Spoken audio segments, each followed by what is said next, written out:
Bonsoir à tous, merci d'être avec nous sur Calédonia, l'édition spéciale consacrée à la venue du Premier ministre Édouard Philippe ici en province Nord continue. Vous venez de l'entendre, aujourd'hui il a rendu visite au Premier ministre de la province Nord. On va y revenir sur son programme tout au long de cette émission, mais d'abord je vous propose que l'on reçoive, que l'on accueille sur ce plateau nos invités. On va commencer par honneur aux dames. Du coup, Patricia Agoua, bonsoir, membre du comité de GDPL de Bako, Koné. Je ne me suis pas trompé. C'est bon? C'est bon? Bonsoir. Bonsoir, Chami. Pourquoi tant de timidité? Bonsoir, Patricia. À côté de Patricia, on a aussi monsieur le capitaine Loké, Silvio Loké, chef de centre de secours Koné-Pointe-Bout. Et puis sur ma gauche, le président de l'Université de Nouvelle-Calédonie, Gaël Lagadec. Bonsoir à tous. Merci d'avoir accepté l'invitation. Élise le disait en fin d'interview avec le Premier ministre Édouard Philippe. Votre point commun ici et votre présence sur ce plateau, c'est parce que vous avez rencontré aujourd'hui le Premier ministre Édouard Philippe en visite en province Nord. Je vous le disais qu'il était ici. Je vous propose que l'on revienne sur les différentes étapes de son programme. Alors à 9h20, arrivée du Premier ministre à bord d'un hélicoptère Puma des Forces armées pour un entretien avec Paul Niaoutine, le président de la province Nord. 10h20, visite de la zone d'activité en terre coutumière de Bako et notamment la visite d'un logement. Puis à 10h55, inauguration du centre de secours Koné-Pointe-Bout, plus une allocution du Premier ministre. Et puis à 11h15, présentation du futur site de l'antenne nord de l'Université de la Nouvelle-Calédonie. J'aimerais, mesdames et messieurs, de revenir sur l'entretien que vient d'avoir Édouard Philippe, le Premier ministre, avec Élise. Première question, une réaction. Je me retourne vers Patricia encore une fois. On aurait certainement gagné à faire en sorte que, au travers de cette interview, on aille plus en profondeur sur véritablement, en même temps c'est 17 minutes, vous avez un Premier ministre avec un programme très chargé, mais je crois que c'est démontré dans la réaction que je peux avoir, c'est on aurait voulu probablement avoir plus de temps, essayer de lui dire, de lui faire comprendre les enjeux. En même temps, je pense qu'il a dû être briefé, mais c'est la première réaction tout d'abord que je pourrais avoir. Une réaction par rapport à l'interview, Patricia, ou plus par rapport à son programme et à sa visite? À l'ensemble, où ça va très vite. En même temps, c'est le Premier ministre de l'État français. Donc à partir de là, c'est compliqué. On a vu qu'il avait un agenda très chargé. Donc nous, on va s'immiscer à l'intérieur de son programme pour essayer de lui parler un petit peu plus de nous, de ce qu'on fait, de l'intérêt de ça, pour que véritablement on arrive à faire passer les enjeux que peut représenter un tel voyage et les enjeux qui se jouent en Kanaki, Nouvelle-Guinée aujourd'hui. Voilà, et sur le coup, l'expression un programme de Premier ministre, programme de ministre, a pris tout son sens sur le terrain. Est-ce que vous avez eu la même réaction, messieurs, par rapport à sa venue ici en province Nord? Trop rapide selon vous? Je ne sais pas, trop rapide, je ne dirais pas très rythmé, c'est certain, mais toutes les visites de ce niveau sont très rythmées. Là, ce qu'il faut quand même remarquer, c'est qu'elle dure 4 jours. C'est beaucoup, d'ailleurs, il l'a mentionné, et elle est rythmée parce qu'elle est dense et qu'il va à de nombreux endroits. Et puis, il passe beaucoup de temps hors de Nouméa également, ce qui est un élément d'importance. Vous l'avez trouvé comment, capitaine Loké? Moi, je vais revenir sur l'interview. Donc, il a parlé de la pollution au niveau des îles, de la pollution hydrocarbures. Donc, moi, je fais le rapprochement en termes de gestion de ce sinistre-là avec le transfert de compétences de la sécurité civile qui s'est fait le 1er janvier 2014. Qui est devenu une compétence. Qui est devenue une compétence Nouvelle-Calédonie. Voilà. Donc, et sa venue ici sur Koné, et notamment l'inauguration du centre de secours. Voilà. Elle répond ou elle s'inscrit également dans ce transfert de compétences. Voilà. Donc, C'est vrai, hein, c'est court, hein, son programme il est intense, il est rythmé, hein, mais il s'inscrit bien dans ce qui a débuté dans le cadre des accords de Nouméa, dans le cadre de transfert des compétences. Et nous, notre inauguration, elle s'inscrit totalement dans ce processus-là. Ah, justement, du coup, ça me permet d'enchaîner avec une question que je vous réservais juste après d'avoir posé une question sur le GDPL ici à Koné. Mais comment est-ce que vous l'avez vécu, cette inauguration? Disons que c'est une inauguration par un Premier ministre. Oui. Ça ne se fait pas au niveau d'un centre de secours. Donc chez nous, c'était quelque chose de fort. C'était imprévu. Oui. Hein, c'était imprévu. D'accord. Voilà. Et donc l'occasion de la visite du Premier ministre, à cette occasion-là, il était prévu qu'il visite notre centre de secours. Donc en relation avec l'État, on s'est dit pourquoi ne pas réaliser dans le même temps l'inauguration du centre de secours. Voilà. Donc c'est ce qui s'est fait. L'histoire fait bien les choses. Voilà, l'histoire fait bien les choses. Et comme par hasard, ce jour-là, c'était le jour de la Sainte-Barbe, la patronne des sapeurs-pompiers. Ah, ok. Donc l'histoire fait vraiment bien les choses alors du coup. C'est ça. Voilà. Patricia Goua, revenons maintenant sur son programme en province Nord. Le Premier ministre Édouard Philippe s'est rendu à la zone d'activité de Bako. Il a notamment visité un logement, l'IA. Il a échangé avec les coutumiers. L'objectif, c'est qu'ils prennent connaissance de la problématique principale, celle de faire communiquer deux sphères, la sphère coutumière et le monde des affaires qui est la sphère de droit privé. Quelle a été sa réaction par rapport au développement et par rapport à ce qui se passe ici même à Koné sur l'exploitation et le développement économique des terres coutumières? Ce qu'il faut savoir, c'est que là où on était, c'est la société civile du parc d'aménagement de Bako. Hein? Donc c'est un ensemble. Et donc, avec je veux dire, plus que c'était la volonté là, elle était de dire que c'est vrai qu'aujourd'hui, pour Kanaki Nouvelle-Calédonie, le foncier coutumier, quel qu'il soit, reste un enjeu principal. La manière dont on le développe, dont on le valorise et surtout la manière dont on l'aménage. Donc tout cet ensemble, c'est du foncier coutumier, c'est son statut juridique. Une fois qu'on a dit ça, c'est l'accord de Nouméa, mais une fois qu'on a dit ça, qu'est-ce qu'on fait avec ? Comment on fait? Parce que ça reste quand même une question clé. Donc, vraiment, le fait, à un moment donné, de dire ça, c'est du foncier coutumier et c'est possible de le valoriser, quand on se met autour d'une table, quand on s'entend parler, c'est pas seulement la maison en béton de terre qui est une maison témoin. C'est aussi l'implantation de l'antenne de l'Université de la Nouvelle-Calédonie, et ça c'est très important pour nous.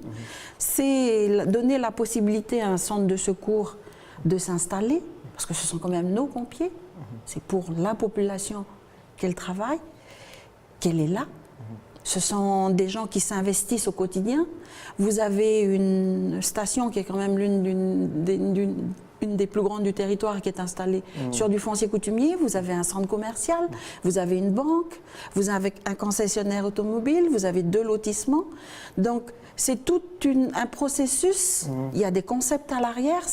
Et c'était ça, à mon sens, tout l'enjeu ou le but de la visite du Premier ministre sur les terres du GDPL clanique de Bako et sur les terres de la tribu de Bako en général.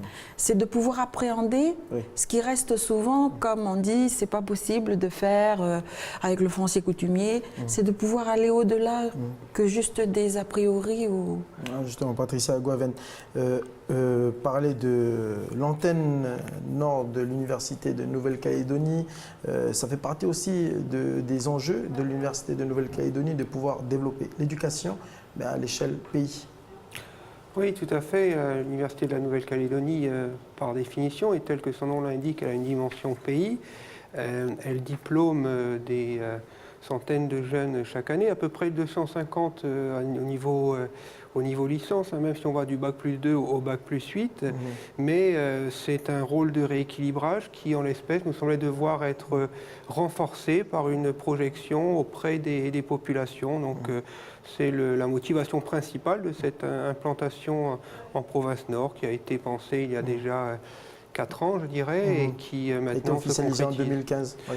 Disons, en 2015, on a signé une convention de partenariat stratégique avec le président Néaoutine qui mentionnait cette antenne. Après, on a dû construire le projet, nos équipes respectives ont travaillé, l'État a apporté les crédits d'investissement à hauteur de 80%, et on a pu donc dès lors entrer en phase active du projet, puisque on sélectionnera dans 10 jours l'architecte, donc on est en toute fin de ce processus pour finaliser le projet. De la genèse du projet. Non, plus vraiment. On a quand même bien dépassé la genèse. On entre en phase opérationnelle maintenant.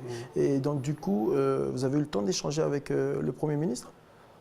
Échanger, pas réellement. À l'image de son programme, rythmé. Voilà, un échange rythmé. C'était rythmé. Il y a eu des prises de parole de moi-même, du président Néaoutine et du Premier ministre. Rapidement, quelles seront du coup les filières qui seront dispensées au sein de cette antenne de l'Université de Nouvelle-Calédonie? L'antenne, elle pourra être inaugurée en 2019 et elle fera la rentrée universitaire en février 2020. Les filières, elles restent encore largement à décider avec la province, avec les acteurs locaux, puisque notre objectif, c'est d'être utile, c'est pas d'arriver avec des idées ou des programmes clés en main, mais on a plusieurs lignes directrices, à savoir qu'on aura soit un programme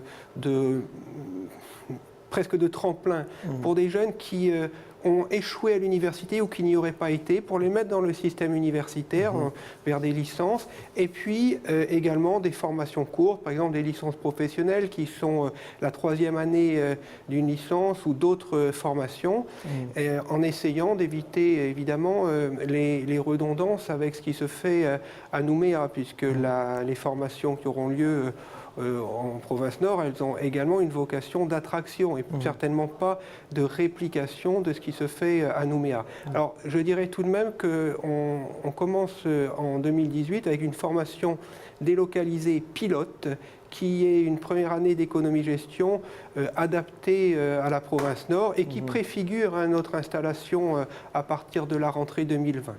J'aimerais maintenant continuer notre petit tour de table, revenir encore sur la visite du Premier ministre ici en Nouvelle-Calédonie. Durant l'interview avec Élise, il a utilisé un mot qui a fait pas moins de 5 fois utiliser le mot responsabilité.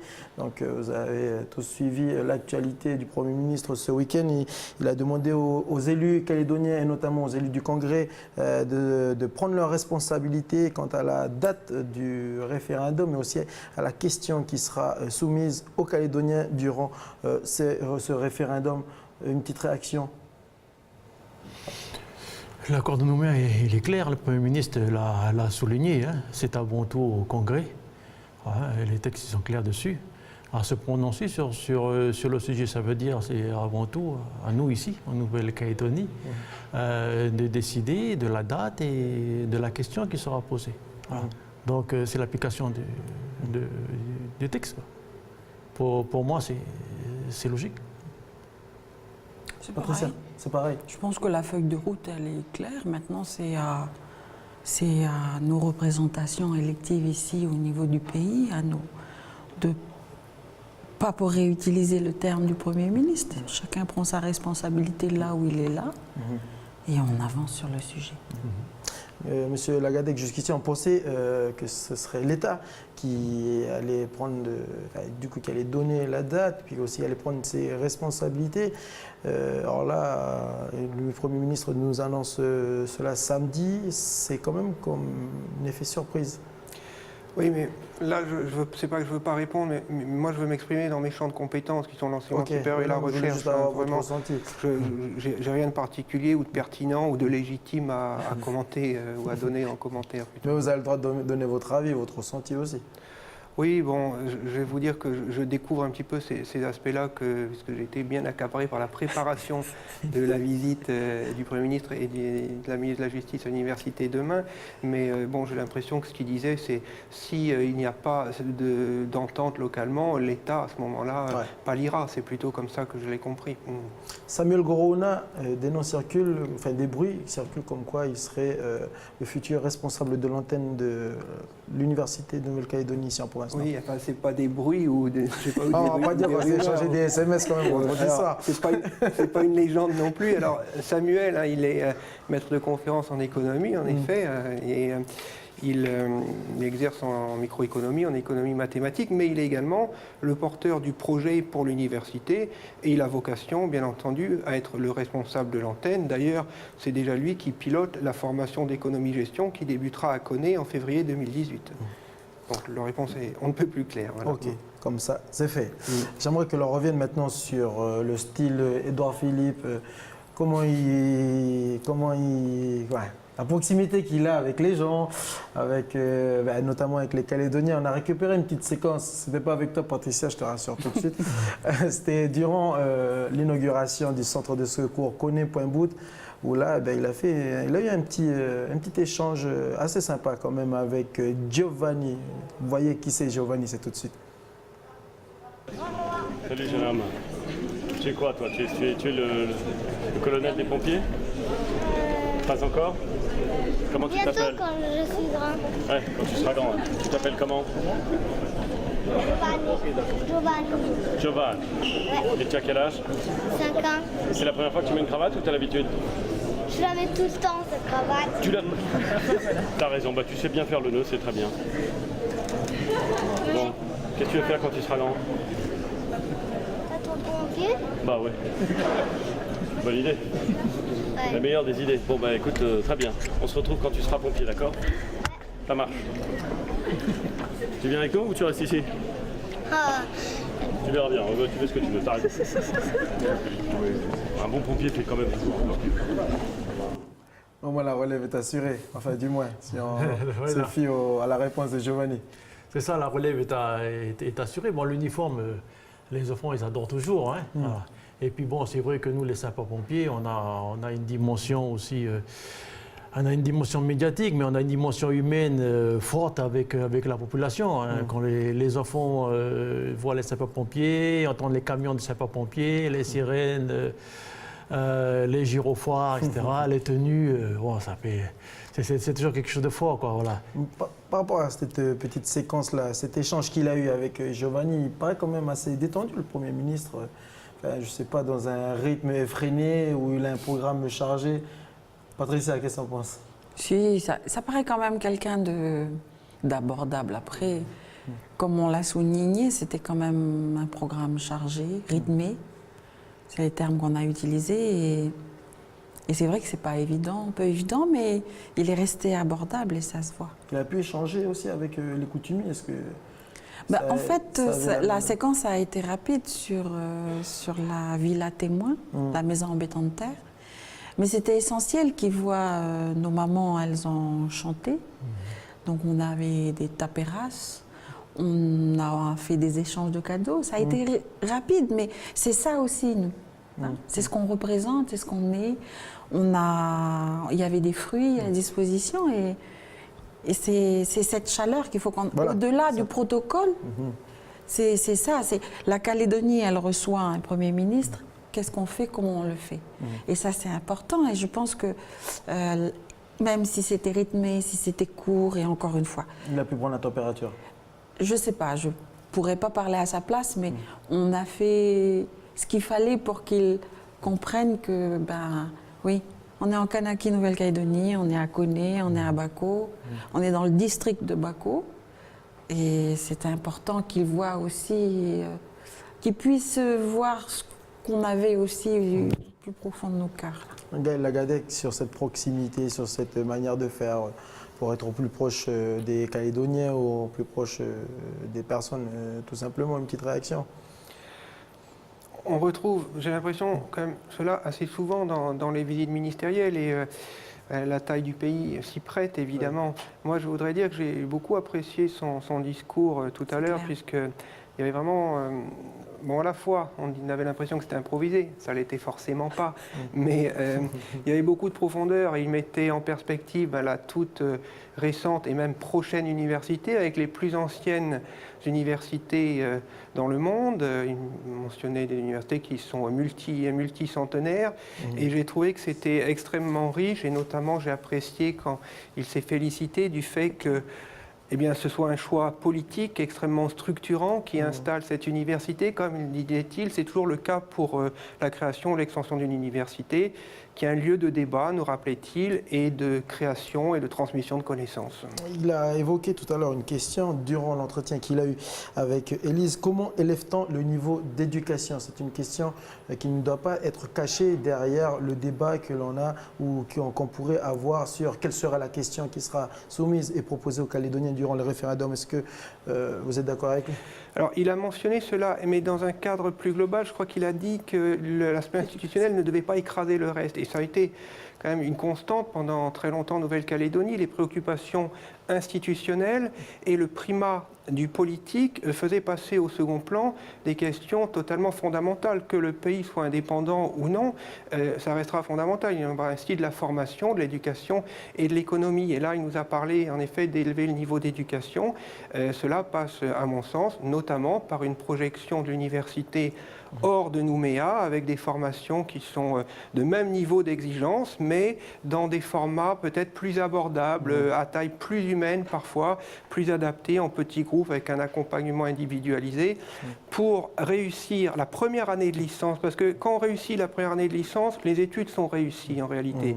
C'est-à-dire qu'il faut faciliter la transition entre le lycée et l'université, et c'est bien l'objet de notre projet en Province Nord.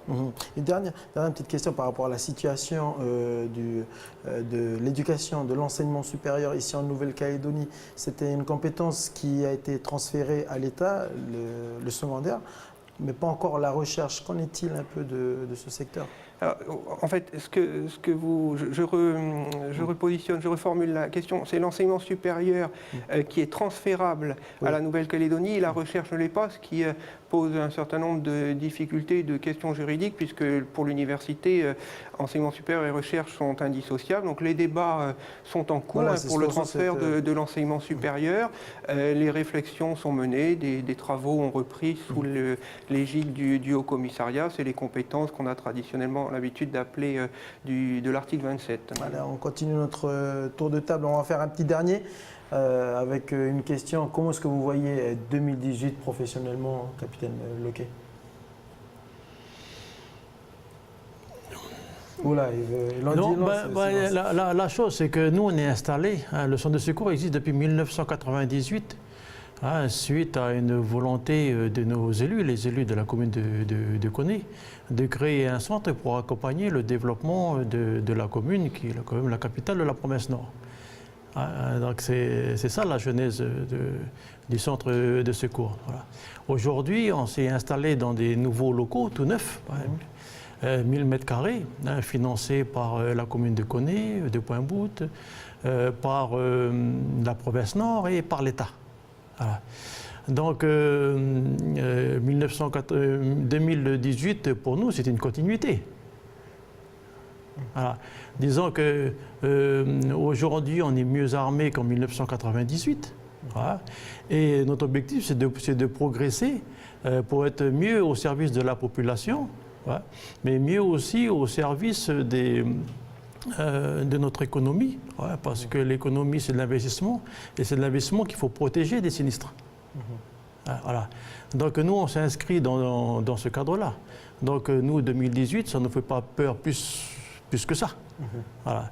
Hein, parce que nos missions s'inscrivent dans ce développement-là. Patricia Goua, est-ce que tu es prête pour accueillir le président de la République, le PR, au mois de mai? Ah si, oui. Hein.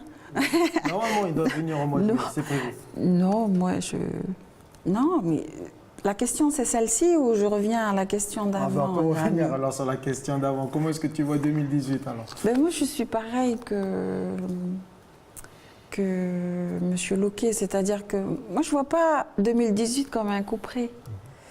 Pour moi, c'est simplement, je l'ai dit tout à l'heure, c'est 2018, il y a un référendum, comme avec une question, des réponses. Vous avez quand même une feuille de route qui est très claire dans l'accord de Nouméa. Au-delà de ça, c'est pas comme si le lendemain du référendum, je me réveille et tout s'arrête. Et il y a énormément de questions à appréhender, à éluder, à avancer dessus. Et c'est ça qui est intéressant quand on travaille en Kanaki Nouvelle-Calédonie, c'est qu'on n'a pas le choix. Enfin, c'est le regard que j'ai. Je veux dire, toi, moi, quel qu'il soit, on habite en Kanaki Nouvelle-Calédonie. Donc, il va falloir se retrousser les manches, travailler, continuer à travailler, pas faire semblant. L'accession à la pleine souveraineté, c'est pas juste un discours. C'est une mentalité, c'est un concept. Donc il faut avancer sur le sujet. On ne peut pas continuellement se retourner en arrière et dire c'était encore mieux avant. C'est pas comme ça que ça marche. À un moment donné, il faut se donner les moyens. Ça commence par nous, hein. Il faut se donner les moyens d'avancer et de faire le travail qu'il y a à faire. Sinon, c'est pas la peine. On reste dans l'état de discours. Voilà qu'avec cette réponse, on a compris que tu es prête à accueillir le président Macron au mois de mai. une réponse, Gaël Lagadec, pardon. 2018 pour vous. Non, là, franchement, je suis hors de mon champ de compétences et de légitimité à m'exprimer. Non, mais peut-être c'est la continuité de la construction de l'antenne du Nord. Enfin, mais naturellement, je pense que tout le monde sera d'accord pour dire que le monde ne s'arrêtera pas le jour du référendum, mais quelle que soit d'ailleurs la réponse, les questions de formation, de développement économique resteront primordiales. Et évidemment, l'université restera ce qu'elle est, un acteur majeur de rééquilibrage par la formation. Merci à tous d'avoir accepté l'invitation. On arrive déjà au terme de cette émission. Pourquoi me fuser du regard? J'ai rien fait, c'est normal. On n'avait que 26 minutes d'émission, c'est pour ça qu'on arrive à la fin. Merci en tout cas d'avoir accepté l'invitation. Et puis, c'est nous qui te remercions. Merci encore une fois. Et puis je vous souhaite une excellente soirée sur Calédonia. J'espère que vous avez passé un agréable moment en notre compagnie pour partager cette édition spéciale. Je rappelle que nous sommes revenus sur la visite du Premier ministre, et notamment sur sa visite ici en Province Nord. Merci à tous, bonne soirée et à demain.